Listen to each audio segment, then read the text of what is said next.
How you doing? Good, how you doing, bro? Pretty good. What do you have here? So I have a page and a couple other little documents from the famous Breeches Bible from 1594. Whoa. I'm not very good at reading Old English, but you could read that if you wanted to try. Yeah, go, you try, I can't. So I'm at the pawn shop today trying to sell a page out of the famous Breeches Bible from 1594. I acquired this from my parents. They got it about 25 years or so ago. It came to me, and I don't have no use for it, so that's why I brought it here to see what we can do with it. I'm hoping to get $5,000 from my page from the Breeches Bible from 1594. This is pretty cool. There's many different versions of the Bible. The Bible we know today is the King James Bible, and I do believe that this Bible actually was outlawed when King James decided, I'm gonna print my version of the Bible, and this is what I want you guys to read.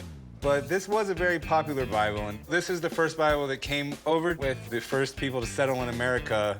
People liked it because of these little scriptures on the side explaining things to people that weren't just scholars. You know, your everyday person could read this and understand it. There was a time when the Roman Catholic Church didn't want the Bible printed in any other language than Latin, because the church felt that the Bible is something that should be taught by the church and that individual people shouldn't be reading the Bible themselves. Oh, wow. There was a big movement in Europe, and everyone decided that they would print Bibles in their native language, and a lot of people didn't like that. So, you know, half of Europe, it was legal, and the other half, it wasn't. So how much are you looking to get for it? I'm trying to look to get $5,000. All right, I'm looking at it thinking maybe it could be worth money, maybe it couldn't. I know once before here, my boss has even paid $40,000 for one page out of the Bible. But the thing is with Bibles, it is the most printed book ever. And even some of these older prints aren't worth very much money because this would have been the bread and butter of the print shops back then. But, I mean, I really have no idea. It could be worth $5,000, it could be worth $500,000. I really don't know. I'd like to have someone come down and take a look at it, and then we can talk about a price after I have it authenticated and verified. Awesome, sounds great to me. All right, well, let me get her down here, and she will give us her holy word on it. Cool, can't wait, excited, thank you. I'm hoping the expert says that it's authentic and hopefully it's worth more than $5,000. I get a lot more tattoos. This is the page of the Bible I called you about, and when it comes to the Bible, I know it can be worth zero or it can be worth a lot of money. So I figured I should call you down to take a look at it. All right. So you can see here that they say the famous Breeches Bible, and Breeches is actually a nickname because of a verse in this Bible that was translated in kind of a funny way. It's right when Adam and Eve are leaving the Garden of Eden, and they talk about the fig leaves that they grabbed to cover themselves. Oh. And they say they cover it and make breeches out of the fig leaves. And that kind of stuck as the funny name for this Bible. It's also known as the Geneva Bible because it was printed in Geneva, Switzerland. And that was because this was during the reign of Queen Mary, the Catholic, Bloody Mary, who was not really in favor of another English translation, so they had to leave the country in order to work on it. It's an important Bible. This was the Bible that Shakespeare would have used. This is the Bible that the Pilgrims on the Mayflower carried with them. It's really important culturally.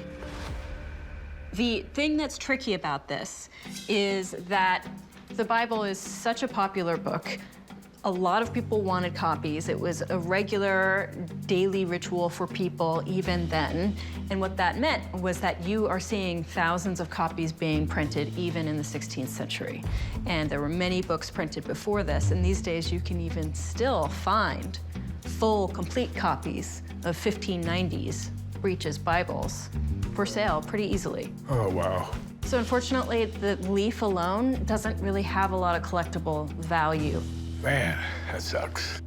So it doesn't have a lot of collectible market value, but does it have a lot of monetary value? Because that's what matters here at this pawn shop. I like monetary value. Yes, I know that's what you're hoping for, but if someone were to buy this, I'd expect a retail price of around $200. It's about the cost of the frame. Cost of the frame. All right. Yep. All right, well, it's been a pleasure, Rebecca. Sorry I don't have $1 million page out of the Bible for you, but You win some, you lose some. thanks for geeking out with me. Yep, happy to do so. Take care. You too. All right, well, you heard everything Rebecca had to say. Unfortunately, I'm not gonna be able to make you an offer today. It's really cool. Hopefully you learned something, and good luck selling it. Thanks, brother, you too. So even though I didn't make a deal today, I'm not going home with no money, but I'm still gonna find a way to get more tattoos. How can I help you? Looking to sell this. It's a Tibetan Kapala. They use these in Buddhist and Hindu Tantra, like rituals and stuff. This thing's really staring me down. You ever have a stare off with it? Yeah. I don't think you'd win. No. I have a Tibetan Kapala that I'm hoping to sell here at the pawn shop today. I'm a collector and dealer of human bones, skulls, and other oddities, and this one was in really good shape, so I decided to grab it. I'm looking to get about $4,800 for this piece. This is definitely cool. They've been making these for quite a long time. I know that Kapala basically means skull, and this would be real human skull right here. And the way they would get these is they would have like burial sites where they would dismember a person, they would throw their bones out onto like a field, and eventually someone would come down, pick up the skull, decorate it in different types of jewels and carvings. Mind if I take a look at it here? Go ahead. Well, it looks in fairly good condition. It has a hinge right here, which seems kind of weird to me if you were gonna use this as a cup, but maybe that's why it's tied on with a wire. This is kind of like other almost faces or skulls Yeah, like up mini here. skulls on there. Yeah, and it's got some calligraphy style drawing in here. I don't know exactly what to call that. Right down to the ears, and this kind of looks maybe like a serpent or something. Yeah, like I think a here. dragon or serpent or something. Yeah. What are you looking to do with it? Well, I'm looking to sell it and get about $4,800 for it. Okay, I'm intrigued by it, but the problem is there's so many different types of metals and stones on them that it's tough for me just to look at it and put a value on it. I'd really like to find out some more information on this. Can I call someone down to come take a look at this and shed a little light on it? Sure, sure. All right, I'll get my guy Bob Dodge down here, and he'll be able to tell us more about this. Okay. All right, give me a few minutes. I'll be right back. Sure. I'm pretty confident the expert's gonna agree with most of what I've said about this. He might be able to shed some light that I wasn't aware of. Well, this is why I called you down. Well, I'm definitely seeing dead people here. Wow. Tibetan, of course. The Kapalas that you normally see that have been used ritually, they're almost always made out of silver and definitely human. Human jawbone, human cranium, a very ornate Kapala. You've got the dragon, you've got the nice skulls here, very nice carving here. But to me, this thing appears to have been over-decorated. If it was used in a Buddhist ritual, they wouldn't have had this decoration. That's glass. This is glass. These are glass. And definitely not silver. The really nice early ones are silver. They've got a much deeper patina to the bone. So the reality is, because it's not silver, because of the decoration, it was made for the tourist trade, so I would date this 1980, 1990-ish. Okay. A little newer than we were hoping for there. Yeah. Okay, well, that sheds a little bit of light on it. I got one more question for you. Yes, sir. How much is it worth? To him, priceless. If I was gonna sell this in my shop, what could I expect to get for it? Based on the age, worth about $1,000. Well, I appreciate you coming by. Always a pleasure. My pleasure, thanks again. Alrighty. You heard what Bob had to say. This was made much later than what you first thought it was when you came in here. Right. He says it's worth $1,000, but I'm at 400. Ooh, yeah, that's a lot lower than I'd like to go on it. I couldn't do 4. What are you thinking? Are you still over that $1,000 mark? To be honest, I probably the lowest I want to go is like $3,500. Well, it looks like we're not gonna be able to make a deal. If you change your mind, you know where to come. No problem. All right, thank you. Thank you. I think his value was a little off. I deal with these things quite often. Unfortunately, that isn't quite enough. I'd like to just hang on to it, see if I can sell it elsewhere. Hey, how are you doing today? I'm good. How are you doing? I am great. How can I help you? I have a commemorative medallion that was given to me by Pope Francis, Pope Francis, the coolest of all popes. the hip one. I'm looking to sell my commemorative medal that was given to me by Pope Francis. One side of the medallion has an image of 2 women with a child, and the other side of the medallion says Pope Francis. I really have no idea what it's worth. I kind of think it's a one-of-a-kind item. I'm hoping to sell my medallion for $5,000. Pope Francis, he was elected Pope in 2013.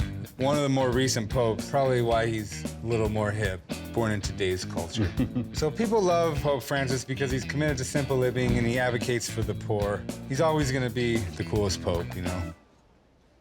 Okay, this maybe looks like when the Pope did something significant, the Vatican and the Pope, they would hand these medals out. So where did you get this?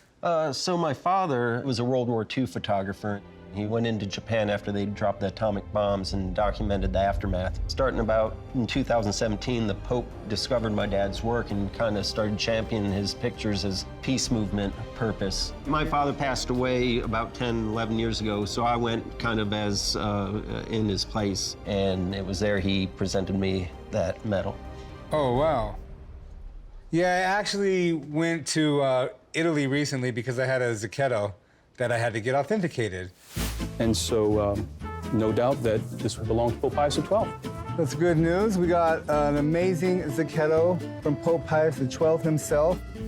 This stuff's been around for a long time and people like to collect it. So, how much are you looking to get for it?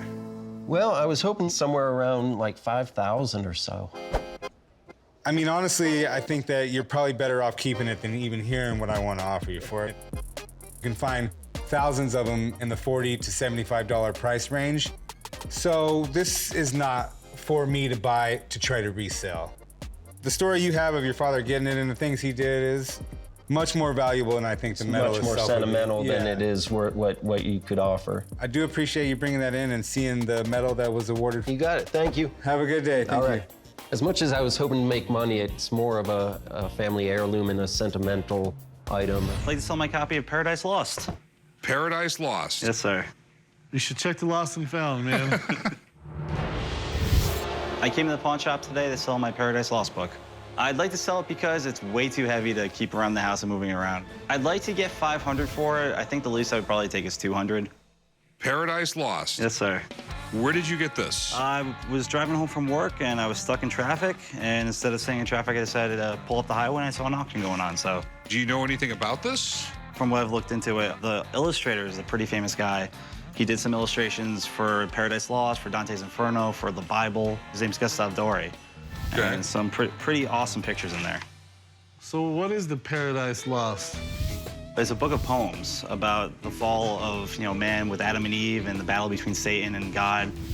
This is probably the coolest engraving I've seen in the book so far. We got Satan here with Adam and Eve in the background. Oh, yeah, I never even noticed them back there. Paradise Lost was written in the 17th century by an English poet, John Milton. His poem about Adam and Eve and the fall of man is considered one of the greatest works of literature in the English language. So saying he arose, whom Adam thus followed with benediction, since to part, go heavenly guest, ethereal messenger, sent from whom the sovereign goddess I adore, gentle to me and oft return. What do you think that means? Sounds like Adam got a girl. So how much did you want for it? I was looking for about $500 for it. You know, if the book was in good shape, I could see a lot of money here, but it is pretty rough. There's water damage on this book, the binding's screwed up, but the engravings intrigue me. Yeah, I mean, the engravings are awesome. Let me have someone take a look at it. Okay. I'll be right back. All right, great. I'm excited to see what the expert has to say about the book. I know that the illustrator is, well known, so I'm curious to see, how that plays into things. Hey, how's it going, Rebecca? Hey, Rick. Nice to see you. Paradise Lost is about 2 major events, the war in heaven and the fall of man. And both of these concern the concept of free will. It's probably safe to say that this is the most important poem in the English language. Okay? Wow. And John Milton is someone who ranks almost as important as Shakespeare. Okay. I like this quote right here. The mind is its own place and in itself can make a heaven of hell or a hell of heaven. It's really beautiful. Here's the thing about this book. It is actually a first edition of sorts. It is from the 1860s, but it's the first appearance of the Gustave Doré illustrated Paradise Lost. Okay. The True Force came out in 1667, so this is much later, obviously. But Gustave Doré was a really important illustrator of the 19th century, and he's collected on his own terms. A really beautiful copy of this, in a really beautiful binding that didn't have these condition issues, could be worth up to about $2,000, $2,500. Wow. Okay. In this condition, you're looking at $400 to $500. Okay, that's kind of what I was looking for. Good, Thanks, girl. You're the best. no problem. John? All right. If Rick does make a deal on this book, I think you should look into getting it rebound or restored somehow, because that will add value to the book as a whole, because the condition is so key. So how much you want for it? Oh, I mean, she said $400 to $500, so maybe $350? No. No? Okay. Did you look at the book? I see the book, yes. Did you see the problems? I do, yes. Okay. I'll give you $200. It seems like there's a big base that, would be interested in at least the illustrations of it, though. Can you do $275? I can give you $200. It's going to be a tough sell. It's going to sit for a long time. I want $250 for it. I'll go 2 1/4.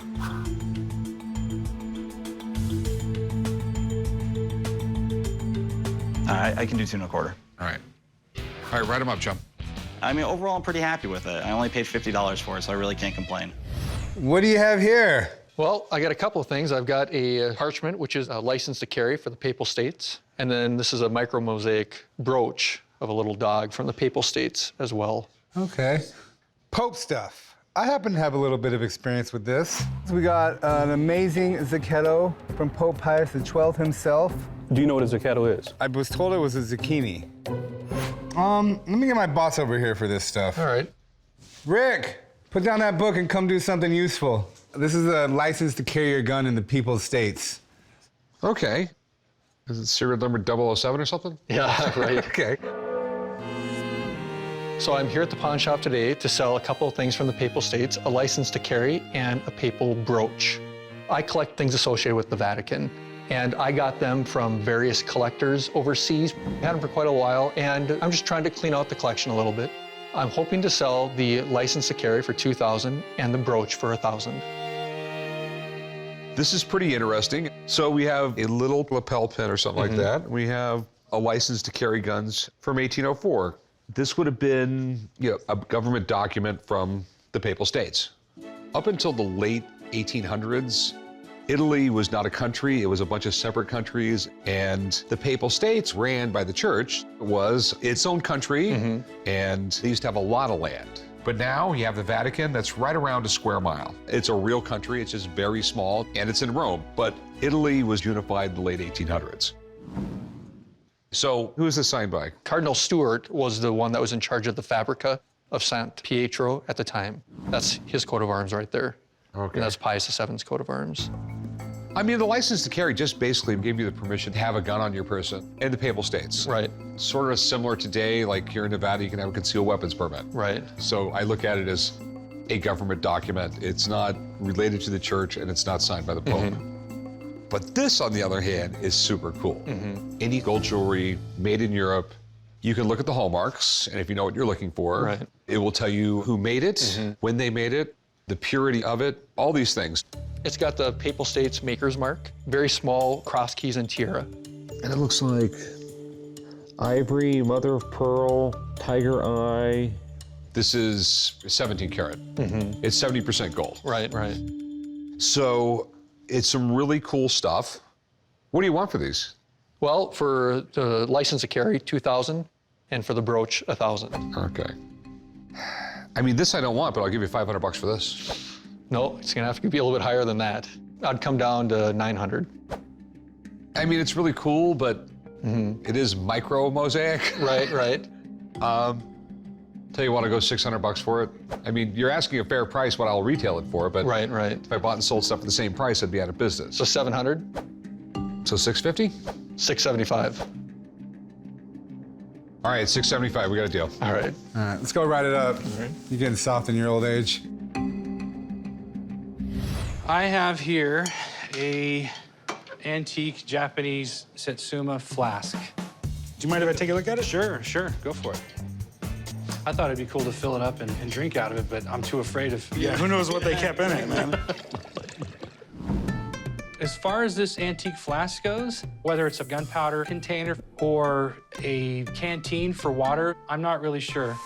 Because this antique flask is older, I would hope to get around a few $100s for it. So where'd you get it? I got it from a weapons collector. I went to go buy some bayonets, and he had that. And I thought it was really cool, so I decided to pick it up. All right. So tell me what you know about it, man. Satsuma? From what I've studied, it's basically art that they do with, like, plateware, cups, canteens. But I'm not really entirely sure that that's what it is. Okay. Japanese Satsuma originated in the 1600s. Some of it could be really ornate and fairly expensive. But this guy has no idea what this really is, and hell, neither do I. Any idea what you're looking to get out of it? I'd like to get $300 for it if I could. This could be something really rare, worth $1 million, or it could be gift shop crap that no one wants. Huh. I'm gonna call on my friend Dr. Phineas. He's an Asian antiques expert, and he might be able to shed some light on it. Cool. All right, I'll be right back, man. I am really looking forward to seeing an expert come in and tell us more about this item. I hope that he says that it's worth a lot more than a few $100s. I'd be so stoked if it was. Well, I want to take a look at this flask. That is really cool. It's got a nice weight to it, too, doesn't it? Yeah. He thinks it might be a Japanese Satsuma flask. I have no idea. Well, I could understand how you would be a bit puzzled about this item, but you really picked the right man. I know what this is. Uh-oh. And I'm going to tell you right offhand, that is not Japanese. That is definitely Chinese. And I'll tell you where the proof of the pudding is on this. It's in the calligraphy right here. This, in Chinese, says prosperity. There was a resurgence of the Taoist religion in China in 1850s. And that resurgence brought about Taoist priests who started practicing feng shui. Feng shui is what you do to a home or a business to bring about prosperity. So this is a Taoist flask used in the practice of feng shui for holy water. So they actually believe this stuff? Well, yeah, it's a very popular belief, even today in China. But in the 1850s, it was extremely popular, and to the point that an item like this would be considered to be like a religious artifact. So what do you think it's worth? You know, I have seen them on the auction block for about $200 to $300. Well, Phineas, I appreciate you coming down, my man. My pleasure entirely. Okay. Being a very rare representation of one of these flasks from the Taoist period. To someone who's interested in feng shui, this would probably be very collectible, very interesting to them. So what will you take for it, man? Yeah, I'd be happy with 120. Make it $100 you got to do. 100, whew. 110? Like, the chances of me getting only $140 out of this thing are pretty high. I'll do 100. That's the best I can do. Okay. All right. You got to do it. Meet me over there. I'll write you up. I'm excited about receiving $100 for the flask, and I think I'm going to put it towards a new guitar that I've been looking at. How's it going? Good. How about you? Oh, pretty good. What do we got here? It's a Catholic relic. It's Elizabeth Ann Seton. She was the first American-born person to be canonized by the Catholic Church. And I have a certificate of authenticity. I think it's in Italian. I was hoping you might know some Italian or Latin or whatever that is. This is in Latin. I bought Latin for Dummies once.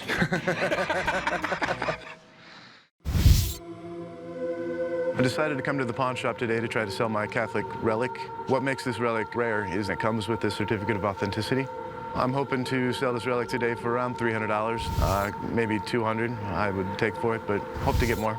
So what is this? What's the relic of? I believe it's a piece of her vestments, which would be a second-degree relic. There are 3 types. There's a first-degree relic, which is a bit of a saint, their finger bone or fingernails or skin or whatever. Okay, that's creepy. Yeah, it is. I believe this is a second-degree relic, which is something that the saint wore or was close to them.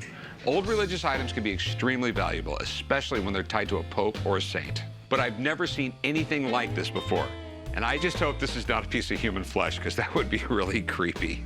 So where did you get it? I got it in an estate sale from a priest's house after he passed away. Okay. I'm not real familiar with Seton. I know a little bit about her. I know she started a school or something like that. You know why she was canonized? Her 3 miracles were all healing, but she's actually a patron saint of education.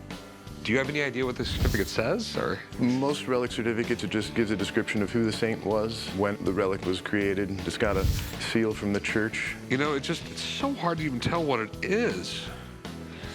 If it's part of her vestments, it looks like it's got blood on it or something, you know, it's... Do you have no idea what that is? I don't. This is my problem. I'm assuming this tells us what it is. Well, Rick, you know what assume means. I know exactly. I had a shop teacher, too. I would love to call on somebody who could maybe read this in Latin for us and maybe give us another clue. Do you live here in town? No, I'm actually from out of town. I'm leaving town today. Okay. How much did you want for it? Maybe $300. You know what? I really don't normally do this, but if you want to leave it here, I can have it checked out, and then we can, like, do this over the phone. If you can't work it out, I'll send it back to you. Yeah, I guess we could do that. The guy is splitting town and leaving the item with me. This is a first. It's a hassle to say the least, but I have the feeling this thing could be really valuable, so it just might be worth it. All right, man. Maybe we'll have a deal. All right. Hope so. I'm kind of disappointed they didn't know what it was up front, but I'm pretty excited that they're hanging on to it, and hopefully they get some good information and come back with a good offer for me. Hey, Kristen, how's it going? Good, how are you doing? All right, I got this relic. My name is Kristen Slonsky, and I am a classical linguist at the University of Nevada at Las Vegas. I love to teach, and I love to translate everything. I spend a typical Friday night translating the Aeneid from Virgil. Rick, do you have any questions? Yeah, what kind of relic that is? I mean, we couldn't read this to find out what it was. So I'm hoping you can figure all this out for me. Oh. Universis et singulis praesentes litteras inspectores. In the medieval ages, whenever you possessed a relic, that was considered a very important item, and they would only bring it out in very important events for blessings. When you're dealing with relics, normally it would be some kind of bodily tissue. It could be blood, hair, skin, tears, something like that, something that was directly on her person.